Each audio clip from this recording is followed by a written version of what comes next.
I believe that every leader should understand the principles of how to coach an athletic team. If you want to be effective, if you want to ensure that your team wins, I have a 2026-2027 prediction. Most corporations are going to start bringing athletic coaching concepts into their organizations to train their leaders. And I believe that if you want to be effective as a leader in 2026, going into 2027, you need to learn the principles of athletics. Welcome back to Leadership Beyond the Title podcast. My name is Tashina. I'm your host. And this summer, I am doing a series called Leading Through Every Season of Life. This series is looking at leadership from many different perspectives and looking at how people step into leadership, how they lead their homes, their organizations, their friend groups, their teams, their families, because I believe that leadership is not just one size fits all.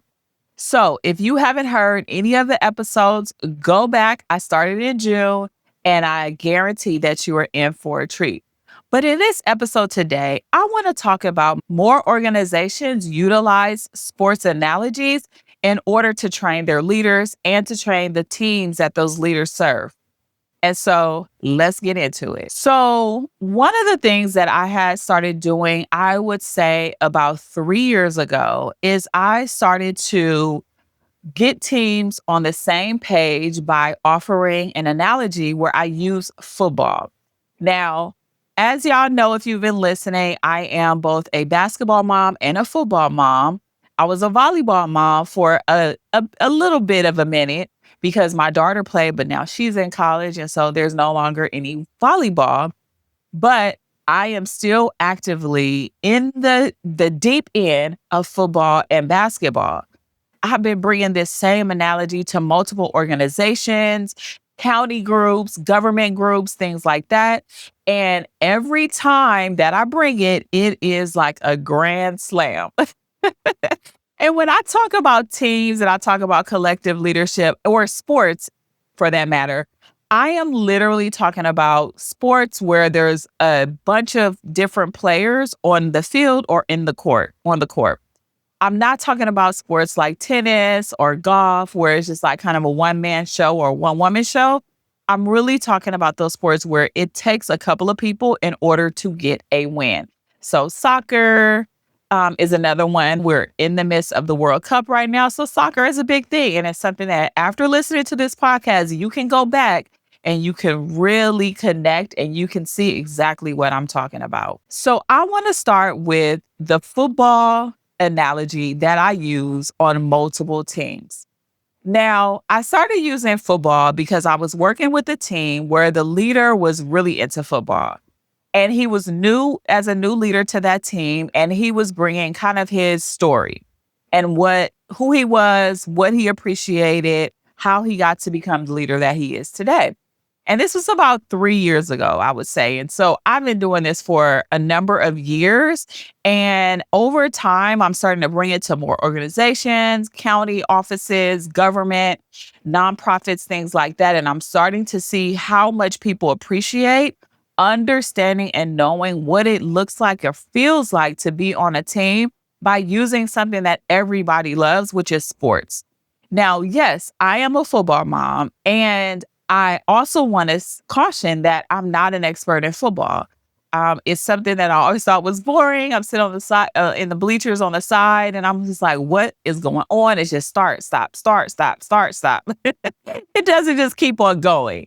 And so I'm not going to say that I'm like the biggest expert when it comes to football. However, I have a husband who was a Hall of Famer in high school for football, and he was able to teach me so much about football because my sons play football. And so he's been able to teach me a lot about the different positions and what they do. Now, here's what I know. There are several different positions on a football team, and football is made up with so many men. Like, I'm even thinking about now, like my son, my 16-year-old is playing football. It's not his primary sport or his primary love. His primary love is basketball. And I just want to say, you could also use sports like basketball to, speak to this point of teams as well. But just make sure that you're using a sport where there are multiple people either on the field or the court, and you're not using different sports like golf or tennis. So we have started to think about my son because there's so many positions on a football field that he's more likely to get some type of college offer if he goes the football route, or not just more likely that he'll get it, but it expands his opportunities to not just basketball, but football as well. At the end of the day, we just want him to get in a good college and we want him to have some scholarships to match because that will be a chef's kiss for my family and for our financial pockets. So, anyway, as we were talking about football, I learned that there's several different positions on a field, from the quarterback to the offensive line, the defensive line, the receivers, and the special teams. And each one of those have very specific jobs that they have to do, from calling the plays, from creating pathways for the receiver to run through, to defending the line so that nobody from the other team can get through and tackle that team.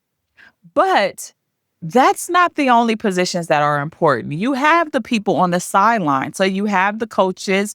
Sometimes the trainers are there. You have the medical staff that's on the side, and they are just as important for the health and the well being and for extra eyes to see what's happening on a field. And then you have the general manager and you have the back operations offices.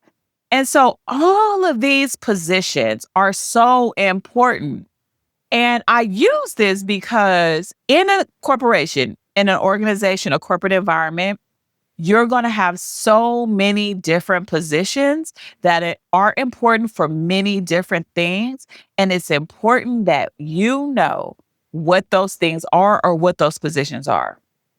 Because if you are not clear on what those things are, there is a real possibility that you're either going to step on someone's toes, you're not going to do what you're supposed to do, and you're going to leave other people at risk for something happening, or you'll put yourself at risk because you're not doing the thing that you're supposed to do. You will have work that is due and you just won't be able to get it done. And so all of these positions are super important. Which brings me to my point of collective leadership. Now, I use this specifically because collective leadership is such an important concept that I've been teaching for the same number of years. And it's a way to help teams realize that in order to reach goal, the one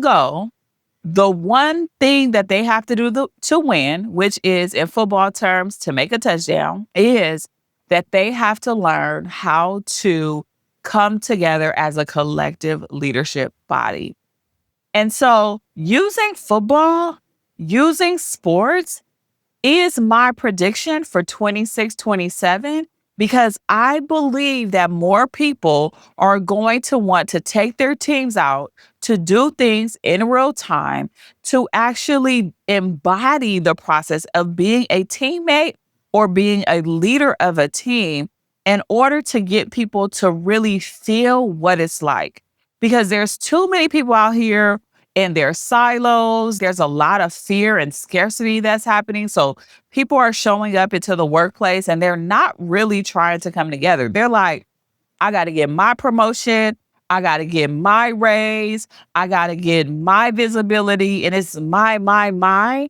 And quite honestly, if anybody on a football field thought of I need to get the ball. I need to get to the touchdown. I need to make sure, I kick the field goal, that team wouldn't win. And so when I think about collective leadership, there are a couple of principles that are so important that I want you to know, because it is literally the thing that is going to help you to be successful in your role as an individual stepping into a team. So here they are. So the first principle that I want to share with you is systems thinking. And this is literally understanding how all the parts of a system fit together. If somebody doesn't understand their role, if they're not put in position in the right way, if they're not moving in the direction that they should go, the entire system will break down. If you are in a corporate environment and you are working with a team and you guys have a goal of maybe increasing budget and somebody goes off and does something else, they make a decision that is off from what they wanted to do, the entire system breaks down. So it's important not just for one person to understand systems thinking, but for everybody to understand systems thinking, because this tells you exactly what you're supposed to do, where you're supposed to focus, what is yours to own, what is someone else's to own. And so the first principle of coming together as a team has to be systems thinking. You have to know how all the parts fit together so you can make a thriving system that moves forward towards the goal. Now, the second principle is you have to build the network. And I'm not just talking about the people, I'm also talking about the resources. Who needs to be aware? So, for instance, we know all the players, we know all the parts, right? We have a system thinking, we know all the positions, I'll say. But we don't actually know who actually holds those positions. We don't actually know what resources they need. Can you imagine a CEO who doesn't understand their business and they don't know who they should be handing things off to? Can you imagine a quarterback or a coach who doesn't know how to call the play and doesn't know who it should go to? Like they don't know the positions, they don't know who stands in that position. They don't know who can come on as a special teammate, like only come in for a purpose. That's what the special teams are for. They come in only for a purpose. Can you imagine that happening? That is the issue with not being aware of the system, but also not creating your network because you want to get the best of the best. You want to have the best resources, the materials that you need. And so the second principle is to build that network. It's not just the people, though, folks. It's also the resources, the things that you need in order for it to thrive. You can have all the people you want, but if you don't have the money to purchase the tools and the resources you need, what good is it? Right? And so that's what I mean. So we have systems thinking and then we have building the network. And the third thing is you got to prioritize relationships. So in the movie Him, I don't know if you guys watched it. It is a movie from last year. Marlon Wayans was in the movie. I think it was so underrated. And there was a point in the movie where he was told at the training camp, as he's the quarterback and he was at a training camp, and he was told that he's responsible for whether or not somebody got hurt on the team. He had milliseconds to make a decision, throw the ball or run with the ball. And if he did it, somebody could get tackled, they could get hurt. And it was like a really gruesome part of the movie where somebody actually really got like their mouth busted and nose busted and all these things because he didn't make the decision quick enough. Now, people think that the quarterback is just a shiny person and he's the star. But people don't know that the quarterback gets the most heat as well. So the quarterback has to make a concerted effort on prioritizing deep relationships because he has to learn how to trust his teammates and the teammates have to learn how to trust him.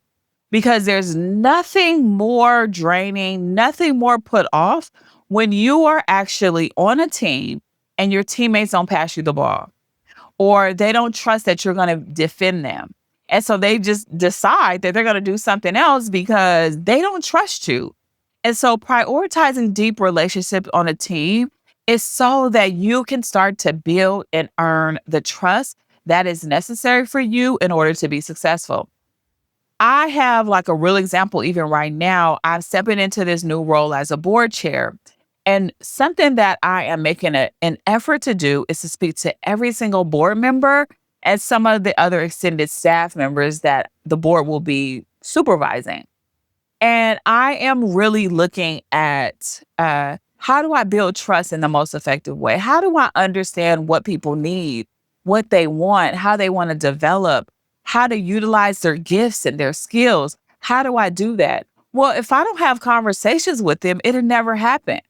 That's why sometimes even on a football team, you'll see the quarterback take their guys out or have parties and throw, thank yous and all those type of things for their teammates because camaraderie is important on any team. I think we go into these corporate environments and we think we're not supposed to be friends at work. I know I was taught that. I was taught that as a girl growing up and building a career was that I was not supposed to bring my personal stuff to work. I'm going to tell you, when I worked at the Gap, I was a manager, and some of the people that I end up supervising became some of my closest friends to this day. Some of my closest friends because I made an effort to prioritize the relationship. People who trust you are going to work super hard for you.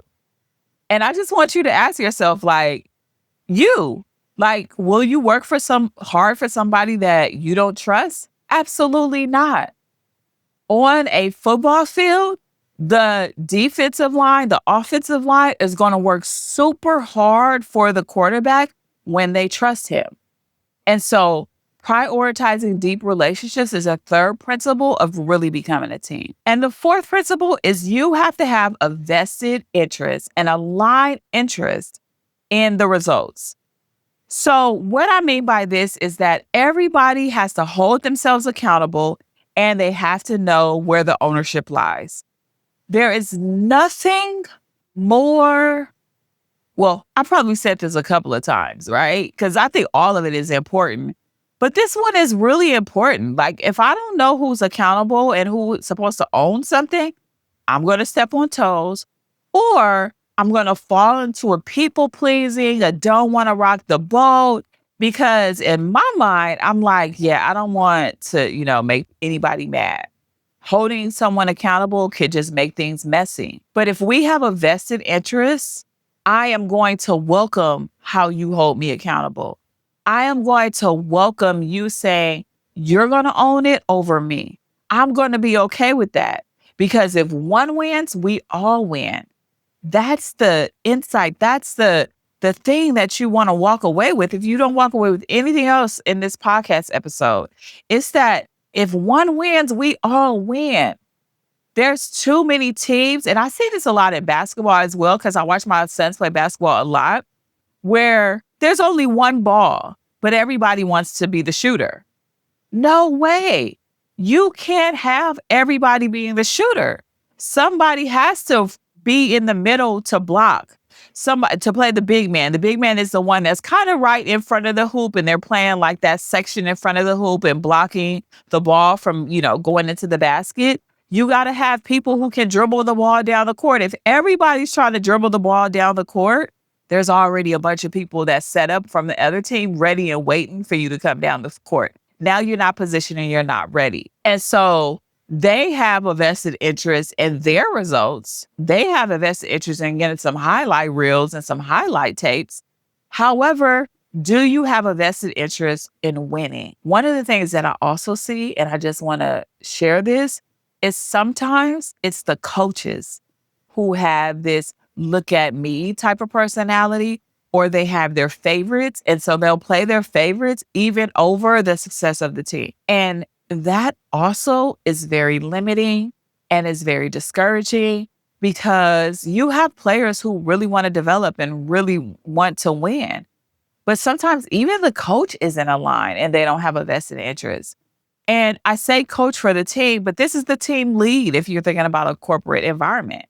This is the team lead who's more concerned about their promotion than the promotion of the entire team. I mean, the Warriors had the slogan, strength in numbers. And there are too many of leaders in our corporate spaces who are so focused or so, managing themselves in fear and scarcity. And that's how they're operating, that they don't even think about the fact that if one wins, we all win. And so I want us all to win. And I think it's important to understand that if we all have a vested interest, if we all know the one goal we need to cross the field goal. We need to get the most buckets in the basket. We need to, kick the ball into the goalie. That is what we need to do. If we all, Sports give us such a like easy, simple, like there's no gray areas. There's none of that. There's like, what is the one goal? And sometimes our organizations are trying to make too many goals. There's no such thing as multiple priorities, I'll say. Like a priority is meant to be a priority, but somewhere we've decided that priorities is more than one. How are you actually meeting all those priorities? There's one priority. On the field, on the court, there's one priority. Shoot the ball, get the most numbers at the baskets, or get into the field goal and make the touchdown. That's it. Very simple. So, how can we make it very simple for people to understand so that we all are aligned? We understand the goal, we understand our positions, we understand how everything comes together. We're prioritizing our relationships with one another so that we can win. But last but not least, the fifth principle is transparency. I need you to be clear with me. I need you to share with me what's going on. I need you to be locked in with me where at any given time, I can speak on your behalf. You can speak on my behalf. I know where we are at in the process, in the, project goal, whatever it is, I know where we're at. The good thing about sports, especially football, is there's transparency about how far you're moving along the field. You know where you are at in the end zone, whether you're not like at the 10, the 20, the 30, the 40. I can't even think of what it's called. This is how much of an expert I am not when it comes to football, but I can see it visually in my head. But the transparency is there. You know exactly what's happening. The referees are another person. They're calling out the plays out loud, like, or calling out like what's happening out loud. So whether there's a foul or there was holding or something like that, they're calling it out. So there's very much transparency about what's going on and what's happening. We're not transparent enough in our corporate spaces. We're just not transparent enough. We don't share where we are with work. We don't share what failed. We don't share the progress that is being made. And I think it's out of, again, this scarcity and this fear of not doing it right or failure. But if we don't share, we don't get the help we need. And so I just really want us to really look at sports a little bit more. I believe in 2026, 27, we're going to see more sports analogies brought into the corporate workspace because that is going to be the thing that's going to help us see really clearly and really visually what it looks like to be a part of a team. And I believe that every leader should study alongside an athletic coach. They should find somebody, and maybe you are a parent or a grandparent or a caregiver of children who play the sport. Go to those sporting events. Learn as much as you can. You don't have to be an expert. You ain't got to be the coach. But learn as much as you can about the sport and, go on YouTube. Like I'm here on YouTube. I'm here on other different avenues as well. But if you're watching this and seeing this, you're probably seeing me on YouTube. You can go on YouTube and you can find different things about different sports and you can learn those sports and you bring those analogies and those things into the corporate environment and it clicks for people. I can't tell you how much I've come into a room and I don't know football well, but there are some people who don't know football at all. But when I start talking about the principles and the concepts, they get it instantly and they're like, that's how this is supposed to work. This is what is supposed to happen. And so if you are somebody who is looking for more of this, more using the analogy, y'all, I even go so far as I'm bringing a football and a basketball into these team sessions now. And I'm using the football and the basketballs as props so you can be reminded of these principles of collective leadership, of coming together. So if this is something that is of interest with you, feel free to click the link in my show notes because we can talk about it. I can bring this into your organization. I've brought this to so many teams and it works so beautifully. It can be like a substitution for going on these like generic team building events. Y'all, we tired of them team building events. Let's talk about real sports, real things inside of our meetings. Let's make it actionable. Let's make it so that we're actually learning something and it's something we can use, continue, and going forward. Okay. So Thank you for showing up for me today. I appreciate you listening to this. If this is something that you felt was helpful, somebody could use it, please do share it. It's the only way that I can build my audience and I can help more people. Until next week, talk to you soon. Bye.